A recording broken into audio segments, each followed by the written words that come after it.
Terlibat cinta segitiga, seorang oknum polisi di Muara Enim, Sumatera Selatan nekat membakar teman wanitanya. Atas perbuatan itu, tersangka dijerat pasal tentang pembunuhan berencana serta dicopot secara tidak hormat dari kepolisian.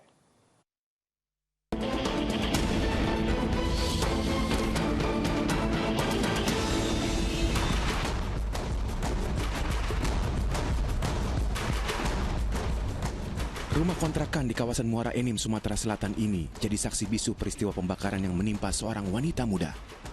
Wanita berinisial NM terluka parah akibat diseram bensin lalu dibakar oleh pria yang juga mantan kekasihnya. Insiden itu juga membuat tubuh terduga pelaku berinisial AN ikut terbakar. Sebelum kejadian, korban yang tengah menginap di rumah temannya didatangi pelaku yang juga anggota kepolisian Polres Lahat. Keduanya sempat terlibat adu mulut terkait masalah asmara hingga berujung pembakaran. Di mandingnya nih kak make itu. Habis itu? Nah habis itu dia ngomongin, kalau aku sekarang bukan ngerti tak kau bayar katanya. Ngomong aku bakar kok.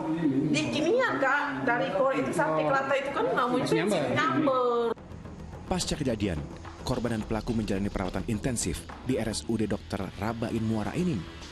Wanita 25 tahun itu mengalami luka bakar lebih dari 60%. Sementara luka bakar yang dialami pelaku mencapai 50%. Selama menjalani perawatan 16 hari, kondisi korban sempat membaik. Wanita berparas cantik itu bahkan bisa kembali berbicara dan dipindahkan ke ruang rawat biasa.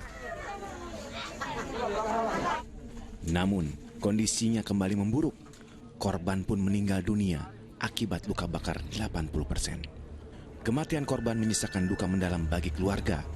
Jasad wanita itu lalu dikebumikan di TPU PAL 100, Lebuai, Kabupaten Lahat. Dari hasil penyelidikan dan penyidikan, aparat Polres Muara Enim bersama Polda Sumatera Selatan akhirnya menetapkan Brigadir AN sebagai tersangka kasus pembakaran tersebut. AN bahkan akan disangkakan pasal pembunuhan berencana atas tindakan kejinya. Pria yang sempat menjalin hubungan kasih selama 1 tahun lebih dengan korban juga dipecat secara tidak hormat dari kepolisian. Jadi kita akan lakukan proses pidana pada yang bersangkutan, ya. Dan oknum anggota ini memang telah melakukan 3 kali pelanggaran kode etik, ya. Yang tentunya ini peristiwa yang keempat yang juga kita akan pertegas lagi untuk bisa kita lakukan pemberhentian dengan tidak hormat. Motif pembakaran tersebut dipicu masalah cinta segitiga yang bertepuk sebelah tangan. Tersangka kesal lantaran korban memutuskan ikatan cinta keduanya setelah mengetahui AN memiliki istri yang tengah hamil tua. Tak terima atas keputusan itu, tersangka mencari dan memburu korban yang bersembunyi di rumah temannya berinisial WA. Malam saat kejadian, AN mendatangi rumah kontrakan WA dengan membawa botol berisi bensin.